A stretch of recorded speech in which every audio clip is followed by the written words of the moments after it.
Assalamualaikum warahmatullahi wabarakatuh. Bagaimana kabarnya pagi hari ini anak-anak? Ustadz harap kalian semuanya selalu dalam keadaan sehat. Pada masa seperti ini anak-anak kami mohon untuk selalu jaga kesehatan, cuci tangan dan bermasker. Baik anak-anak, hari ini kita akan belajar bersama lagi, yakni hari ini kita akan belajar pelajaran fikih ya. Tolong anak-anak dibuka buku tulisnya, siapkan pensil buku tulis fikih untuk mencatat materi pada pagi hari ini. Oh iya, sekali lagi mohon maaf sudah saya sampaikan di grupnya kelas 4 ya. Kemarin Ustadz salah materi karena yang Ustadz pakai adalah buku yang edisi yang lama, buku paket. Ternyata yang edisi terbaru adalah fikih ini bab tentang sholat Jumat, bukan sholat Idain atau Idul Adha Idul Fitri ya. Jadi mohon maaf, ini yang kita pelajari hari ini tentang, yakni kita akan belajar materi sholat Jumat ya. Ditulis materinya anak kelas 4 sholat Jumat. Sudah disiapkan ya? Baik, sebelum kita memulai pelajaran pada pagi hari ini, marilah kita berdoa dulu, doa hendak belajar. Mudah-mudahan Allah memberikan kemanfaatan atas ilmu yang kita pelajari. Berdoa mulai. Rabbi zidni ilma warzuqni fahma. Amin. Baik. Anak-anak, apa yang akan kalian pelajari pada pagi hari ini? Ya. Yang pertama, setelah mempelajari bab ini, kalian nanti akan mampu satu, menjalankan sholat Jumat sebagai perintah Allah. Yang kedua, menjalankan perilaku disiplin dalam kehidupan sehari-hari. Yang ketiga, menerapkan tata cara sholat Jumat. Dan yang keempat, mempraktikkan tata cara sholat Jumat. Untuk yang ini anak-anak tidak usah ditulis, ini adalah tujuan pembelajaran kita. Setelah ini yang harus ditulis sebagai rangkuman. Baik anak-anak, selanjutnya pengertian sholat Jumat. Apa sih sholat Jumat itu? Nah, tentunya anak-anak khususnya yang laki-laki ya, ini pasti setiap Jumat rajin istiqomah sholat Jumat. Nah, sholat Jumat ialah sholat berjamaah pada hari Jumat. Jadi sholat Jumat ini pasti Jumat. Kalau Sabtu tidak ada sholat Jumat hari Sabtu ya. Sebagai pengganti sholat duhur. Nah, kalau di sini dikatakan tulisannya adalah sebagai pengganti sholat duhur ya. Sholat duhur berarti waktunya kapan? Apakah waktu asar? Apa waktu subuh atau maghrib? Tentunya karena pengganti sholat duhur, yakni waktunya pada waktu sholat duhur sekitar setengah 12 sampai jam 12 ya. Itu. Jadi pengganti sholat duhur yang terdiri dari 2 rakaat dan didahului 2 khutbah. Jadi sebelum sholat ini ada 2 khutbah. Khutbah pertama, kemudian setelah itu khatib duduk, khutbah kedua baru sholat. Ini nanti akan yang menjadi pembeda sholat Jumat dan sholat Aidain atau Idul Fitri dan Idul Adha. Baik anak-anak, ini sholat Jumat ini yang diwajibkan nanti hanya untuk laki-laki ya, kalau perempuan tidak diwajibkan. Selanjutnya di situ dijelaskan namanya khutbah, nanti ada yang berkhutbah yaitu khatib. Siapa khatib itu? Khatib adalah orang yang menyampaikan khutbah ya. Ini adalah disebut khatib. Jadi kalau ada pertanyaan, orang yang menyampaikan khutbah disebut khatib. Kemudian anak-anak, menurut Imam Syafi'i radhiyallahu an, salat Jumat itu bisa dianggap sah jika diikuti oleh minimal 40 jamaah dalam satu masjid di dalam satu daerah.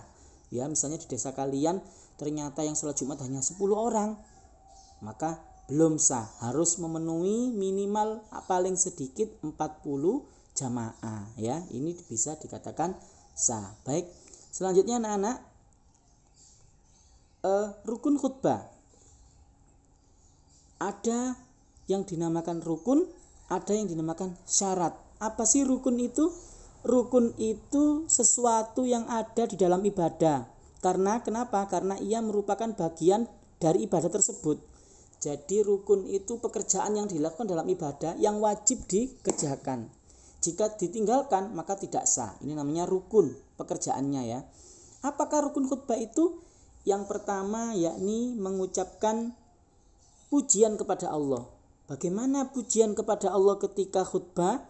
Anak-anak pasti yang khususnya yang putra, yang laki-laki sering dengar ya. Dan ini menurut Syekh Ibnu Hajar Al-Haytami itu wa ishtaratu kaunuhu bilafdillah walafdu hamdun. Jadi harus ada kalimat hamdun, alhamdulillah. Biasanya anak-anak mungkin sering dengar setelah khatib di mimbar, biasanya alhamdulillah, alhamdulillahilladzi hadana li hada. Nah, alhamdulillah, alhamdulillah. Lafaz itu disebut pujian kepada Allah. Ini hukumnya wajib bagi khatib. Jika khatib tidak menyampaikan ini, maka sholat Jumatnya tidak sah semuanya. Ya, jadi rukun khutbah yang pertama mengucapkan pujian kepada Allah. Nahmadu wa nasta'inu boleh, atau alhamdulillah, alhamdulillahilladzi ja'ala, nah sebagainya ya. Nanti coba kalau waktu sholat Jumat, anak-anak diperhatikan khatibnya ketika berkhutbah. Yang kedua, membaca sholawat atas Nabi Muhammad. Jadi setelah hamdalah, ini biasanya khatib itu menambahi dengan syahadat. Asyhadu an la ilaha illallah wa asyhadu anna Muhammadar Rasulullah. Allahumma sholli ala sayyidina Muhammad. Nah, adapun menurut mazhab Imam Syafi'i, membaca kalimat syahadat itu bukan termasuk rukun, tapi ada yang mengatakan rukun. Kalau di LKS anak-anak itu termasuk rukun ya, tapi kalau Imam Syafi'i tidak termasuk rukun. Seumpama ditinggal tidak apa-apa, tetapi jika dipakai pun lebih baik ya, pakai 2 kalimat syahadat. Nah, setelah itu baru membaca sholawat. Biasanya menyebut nama Nabi. Allahumma sholli ala sayyidina Muhammad wa ala ali sayyidina Muhammad, dengan berbagai variasinya ya. Ini termasuk rukun, harus membaca sholawat. Yang ketiga, berwasiat takwa kepada Allah pada kedua khutbah. Seperti Ustaz sampaikan tadi, khutbah itu ada 2. Khutbah pertama, jadi yang bahasa Arab itu ya pertama ya. Kemudian setelah itu kan ada penjelasan atau ceramahnya khutibnya, menyampaikan khutbahnya dengan bahasa Indonesia. Setelah itu khatib duduk. Kalau di masjid yang NU itu kan ada Bilal yang menyampaikan ya. Kemudian setelah itu khatib berdiri lagi menyampaikan khutbah lagi berbahasa Arab. Nah, itu disebut khutbah kedua. Maka ada 2 khutbah. Nah, ini harus berwasiat takwa kepada Allah. Biasanya lafadznya ittaqullah haqqa tuqatih wa la tamutunna illa wa antum muslimun, atau bermacam-macam ya. Yang penting wasiat takwa. Kalau di dalam bahasa Indonesia nanti marilah kita bertakwa kepada Allah Subhanahu wa taala. Ya ini takwa, ya ini menjalankan perintah Allah dan meninggalkan larangannya. Ini wajib, sifatnya termasuk harus dikerjakan, dan ini rukun khutbah. Khatib harus berwasiat, sehingga anak-anak ketika khatib lupa tidak berwasiat takwa kepada jamaah, ini nanti dianggap khutbahnya tidak sah, sehingga sholatnya pun tidak sah. Selanjutnya anak-anak membaca ayat Al-Quran pada salah satu 2 khutbah. Biasanya di khatib itu salah satunya bisa qala Allah Ta'ala, atau Allah berfirman dalam surat, itu harus ada. Baik di awal, salah satu ya, di khutbah pertama, atau yang di akhir. Di akhir bisa jadi ayat-ayat yang mengajak kita untuk bersolawat, misalnya ya ayyuhalladzina ya ayyuhan nabi innallaha malaikatahu yusholluna 'alan nabi, itu biasanya. Itu juga ayat Quran, atau mungkin ayat-ayat dalil-dalil Al-Quran tentang apa yang akan disampaikan si khatib. Ini harus ada karena merupakan rukun. Selanjutnya, berdoa untuk kaum muslimin pada khutbah kedua atau terakhir. Nah, anak-anak mungkin sering dengar yang terakhir itu ya. yang doa yang sebelum setelah duduk, khatib duduk itu biasanya setelah khutbahnya di akhirnya mengajak untuk berdoa, biasanya berdoa Allahumma ighfir lil mu'minina wal mu'minat wal muslimina wal muslimat dan seterusnya. Ini sifatnya rukun dan wajib. Jika khatib lupa maka khutbahnya tidak sah. Kemudian setelah rukun syarat. Nah, tadi kan rukun, sekarang syarat. Apa sih syarat itu? Syarat itu sesuatu yang harus dipenuhi sebelum menjalankan ibadah. Ya, jadi misalnya begini, anak-anak mau sholat. Syarat sah sholat itu harus suci. Suci dari hadas kecil dan hadas besar. Suci dari hadas kecil berarti anak-anak harus wudu.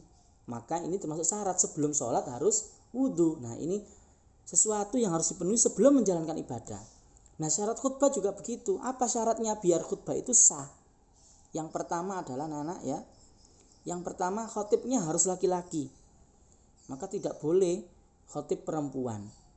Ya, khatib harus laki-laki. Yang kedua, khutbah harus dapat didengar oleh jamaah Jumat. Nah, ini sering kita ketika sholat Jumat itu kita tinggal tidur. Baru datang ke masjid, tidur, bangun-bangun sudah dibangunkan selesai mau sholat. Hati-hati. Ini menurut para ulama, sholat Jumat kita tidak sah. Kenapa? Karena kita tidak mendengarkan khutbah sama sekali. Ya, jadi anak-anak, kalau waktu khutbah khatib menyampaikan khutbahnya, dimohon untuk tidak tidur, didengarkan. Karena ini merupakan syarat khutbah Jumat. Suci dari hadas dan najis. Khatibnya harus sudah dalam keadaan berwudu. Khatibnya tidak boleh membawa najis. Misalnya khatibnya terkena kotoran hewan, itu harus disucikan. Atau bajunya terkena darah, itu tidak boleh. Ya, harus suci.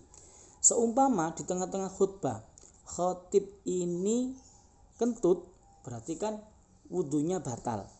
Maka harus turun dari mimbar dan digantikan oleh yang lainnya. Atau seandainya khatib ini ingin melanjutkan khutbahnya, khatib ini harus berwudu dahulu dan dimulai dari awal lagi. Misalnya di tengah-tengah khutbah ternyata kentut, ya, maka harus turun. Jika dia tidak turun di melanjutkan khutbahnya, maka khutbahnya tidak sah, sehingga semua jamaah juga tidak sah. Maka harus hati-hati. Selanjutnya yang keempat, khatib harus menutup aurat, ya. Khatib ini pakaiannya harus menutup aurat sesuai syarat sholat. Tidak boleh pakai celana pendek misalnya dan sebagainya, ya. Yang penting menutup aurat. Atau sarungnya berlubang, ya. Ketika di atas lutut ini berlubang sehingga terlihat auratnya, ini tidak boleh. Yang kelima, khutbah Jumat atau syarat khutbah Jumat ini dilakukan pada waktu duhur. Jadi misalnya jam 10 kita mau sholat Jumat, tidak boleh. Atau jam 3 sudah masuk asar, juga tidak boleh. Harus masuk waktu duhur. Ya anak-anak ya. Yang selanjutnya, duduk di antara dua khutbah. Maka khatib setelah menyampaikan khutbah pertama, kemudian biasanya Bilal membaca sholawat itu, ya, Allahumma sholli ala sayyidina Muhammadin wa ala alihi. Itu khatib harus duduk dulu di antara dua khutbah. Dan disitulah anak-anak doa yang mustajabah di antara dua khutbah. Kemudian khatib berdiri lagi. Yang terakhir harus berurutan antara khutbah pertama, khutbah kedua, dan sholat Jumat. Tidak boleh dibalik anak-anak. Jadi misalnya sholat dulu, kemudian baru khutbah, atau khutbah kedua dulu, baru khutbah pertama, baru sholat dan sebagainya. Ini harus berurutan. Ini syarat khutbah Jumat. Baik, untuk hari ini tugasnya hanya mencatat saja anak-anak ya. Jadi materi baru untuk dicatat, dipelajari, dipahami. Nah, nanti kan hari ini kan hari Jumat. Nanti anak-anak coba diamati. Kira-kira khatib ini sudah sesuai dengan rukun khutbah apa belum? Memuji kepada Allah. Kemudian membaca sholawat tadi ya, wasiat takwa, membaca ayat Al-Qur'an dan sebagainya. Mendoa kepada kaum muslimin. Kemudian syarat-syaratnya diamati.